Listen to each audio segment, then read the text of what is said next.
राम किंकर के पास हम चलते हैं। वहां पर किसान नेता टिकैत भी वहां पर उनके साथ जुड़ चुके हैं। उनसे बात कीजिए। राम किंकर। राकेश टिकैत जी मेरे साथ हैं अभी। राकेश टिकैत जी, अभी ये जो कट है काफी। अरे नहीं हटा लो इसको भाई, हटाओ उसको, खुलवा रहे हटा इसको, हटा ले। ये ना काम करो भाई, ऐसा काम ना करो, मतलब तुमने जिम्मेदारी ले रखी सारी।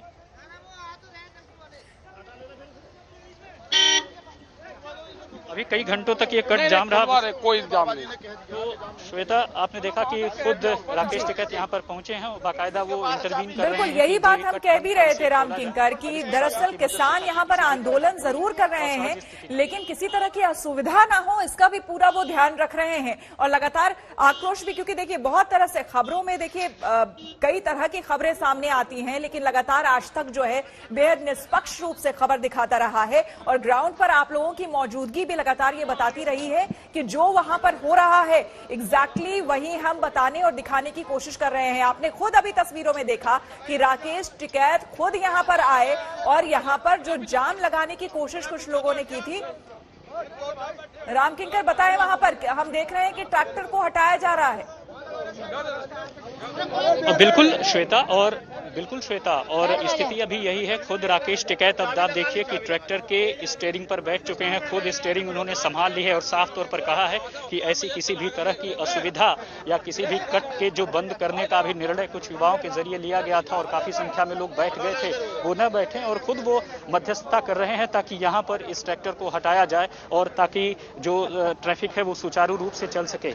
अक्सर यही होता है कि जब जब आंदोलन होता है ऐसे क्रूशियल वक्त में इस तरह की चीजें न निकल कर आए और किसी भी इमरजेंसी सेवा की बाधित न हो, उसका बाकायदा ख्याल रखा जाता है। तो आप देखिए कि अपनी तरह से जो है यहाँ कोशिश की जा रही है कि ताकि वो जो ट्रैक्टर ने पूरा ट्रैफिक रोक रखा था उसे यहाँ से हटाकर दूर की तरफ किया जाए। और अक्सर ऐसी स्थिति बीच बीच में बनती रहती है कि कई बार कुछ युवा अपना आक्रोश में कुछ गलत स्टेप उठा लेते हैं, फिर दूसरे लोग उन्हें मनाते हैं। तो ऐसे में जो कोऑर्डिनेशन का भी जो वजह है वो बीच बीच में रहकर आता है कि कोऑर्डिनेशन की कहीं ना कहीं कमी है। लेकिन राकेश टिकैत ने खुद कहा है कि वो मिल करके जो है उनकी कमेटी है वो तय करती है कि किस किस तरह की स्ट्रेटेजी अपनाएंगे। अगर कुछ युवा भावावेश में भड़क जाते हैं या फिर कुछ और स्टेप उठा लेते हैं तो उसे बाकायदा ठीक भी किया जाएगा। और यही वजह हम मान सकते हैं कि उन्होंने खुद जो है ट्रैक्टर की स्टीयरिंग खुद पकड़ी और आपने देखा कि दूर अब ले गए हैं।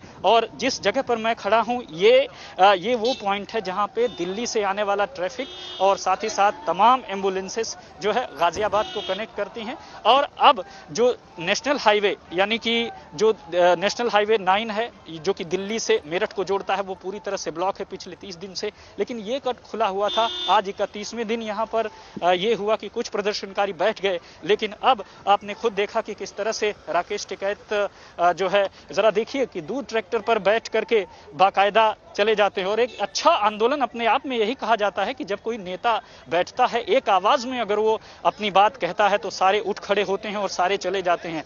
मेरी कई सारे कार्यकर्ताओं से और कई सारे किसान के जो यहाँ पर तमाम किसान हैं उनसे बातचीत हुई तो उन्होंने साफ तौर पर कहा है कि हम अपने नेता की सुनते हैं, लिहाजा जब नेता कह देता है कि उन्हें आंदोलन पर बैठना है तो वो एक सिरे में बैठ जाते हैं। उन्हें नेता अगर कहता है कि उठ जाना है तो उठ जाते हैं। तो आप देखिए कि किस तरह से जो चीजें हैं वो एक एक करके सामने निकल कर आ रही हैं। लेकिन इन सब के बीच जो नेशनल हाईवे 9 है यानी दिल्ली से मेरठ को जोड़ने वाला जो हाईवे है वो पूरी तरह से ऊपर जाम है, क्योंकि वहां पर बाकायदा टेंट लगा हुआ है। जो भी प्रदर्शनकारी यहाँ पर आ रहे हैं वो उन्होंने अस्थायी ठिकाना वहां पर बना रखा है।